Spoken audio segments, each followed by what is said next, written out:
Well, hello, good people. Mark Holmes here. And of course, as always, I want to say thank you all for watching, commenting, subscribing, and being part of Joe Boo's Day Job, as well as my other YouTube channels. There's a new thing that's kind of going around where they're telling you don't buy a new house because they're just not built to last. And this is part of my series on part of the reasons why, or at least my perspective, okay, of why I think older homes are actually better built than some of the newer ones. I'm going to say one of the reasons is the materials are totally different. Okay? Now, when you go through, I don't know if you are a carpenter or a person who goes to the store, and if you're kind of new to it, and you go to your home center and you say, I got to get a 2x4, and you grab a 2x4 like this, and you pull out your tape measure, and you find out it's 1.5 inches by 1 3/4 inches. Why do they call it a 2x4?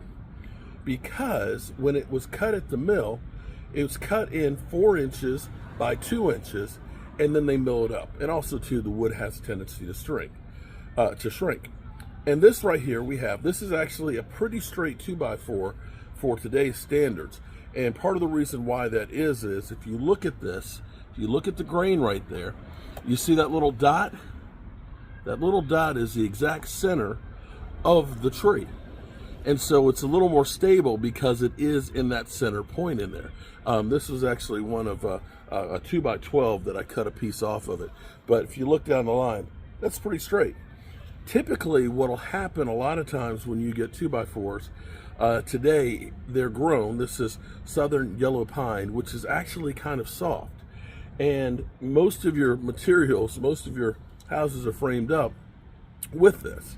The thing that I actually found out the hard way was I had built a house before using 2x6s for the rafters with collar ties in it, in which case then I came back 10 years later and they changed to 2x8s because these aren't as strong as the old dimensional lumber. And to prove that, I'm going to actually show that. My daughter just made oatmeal raisin cookies, warm out the oven. So we're going to look at this versus this right here. This is what they built your houses out of 100 years ago. This is antique heart pine. What I want you to look at real closely, each one of those, and again, right there, that's the center of the tree. Each one of those lines represent a year of growth.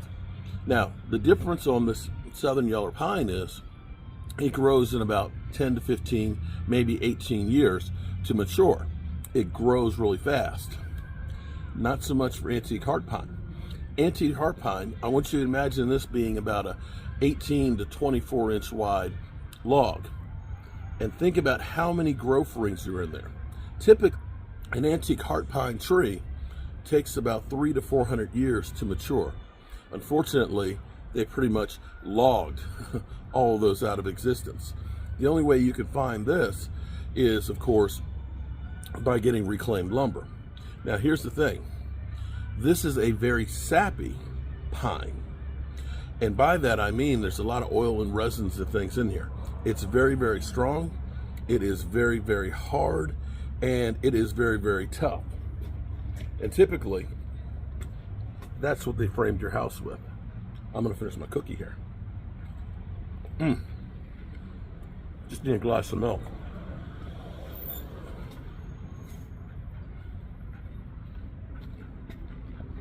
Now this is a roof rafter out of a Pentecostal church built in 1908 that we ended up reframing up the roof line. This is white oak. This is very, very heavy. This is probably 12 pounds sitting here, this little piece right there. And these are even stronger than the antique heart pine. The strength of this, it's got to be 5-fold to the 2x4. So here's what we're going to do. We're going to put these to the test. Modern tools. 1/2 inch drill bit. we're going to drill a hole in each of these and see how well or how much time and how hard the wood is.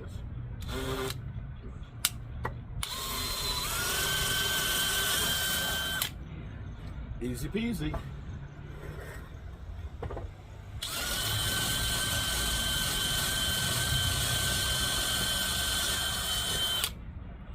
Not quite so easy. And now the oak.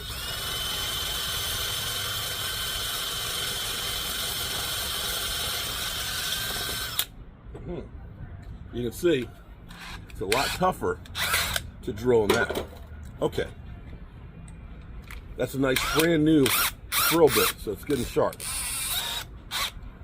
Let's try this. We have screw. Let's go ahead and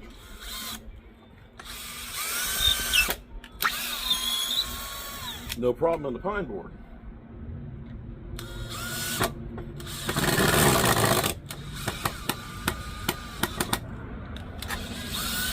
Not quite so easy.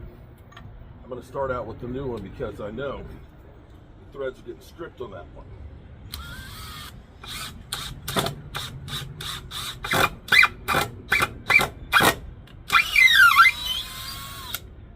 Not quite so easy.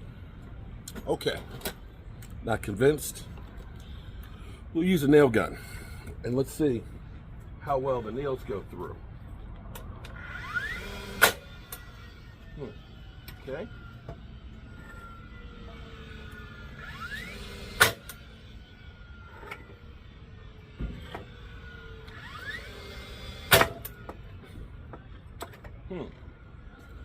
Did you notice that? So, pine board, it recessed it all the way through. Softwood. This one, it just about flush, but just a hair under.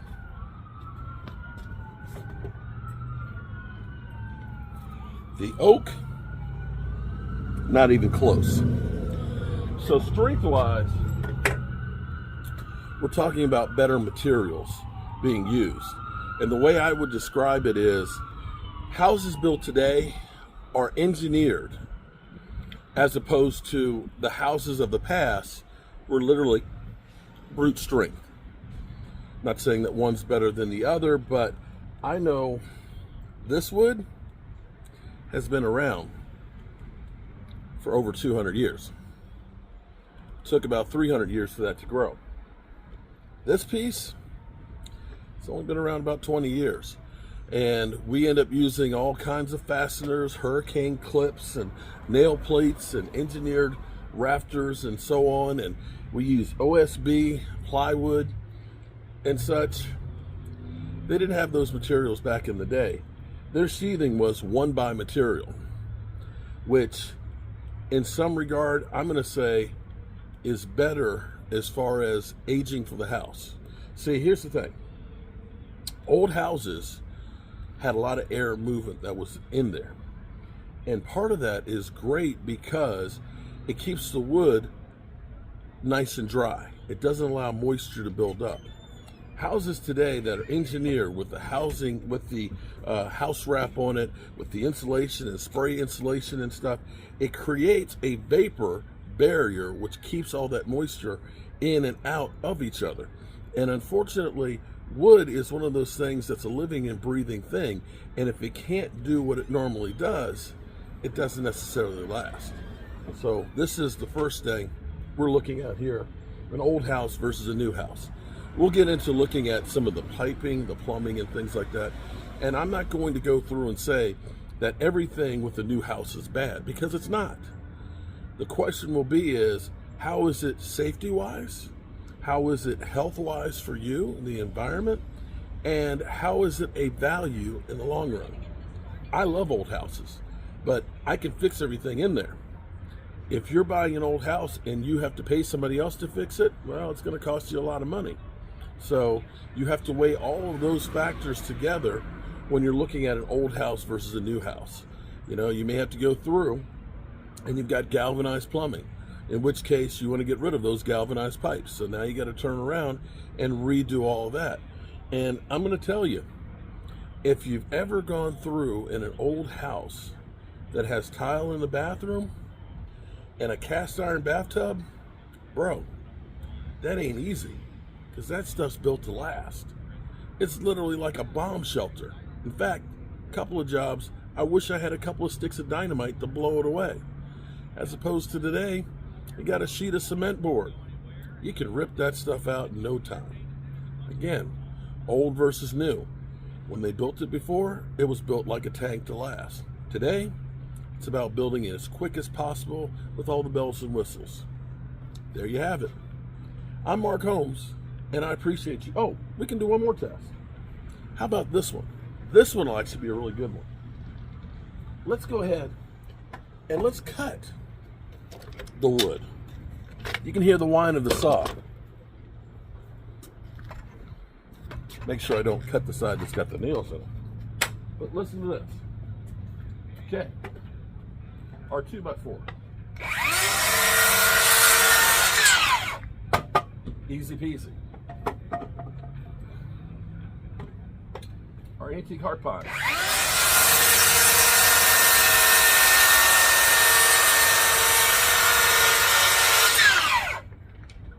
Look at that. Just looking at the color, isn't that beautiful? But you see how much more effort it took. Yeah. Wait for this.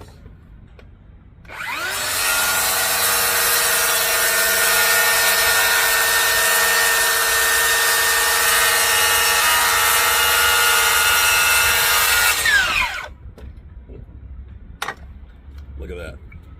Look at that oak. Yeah.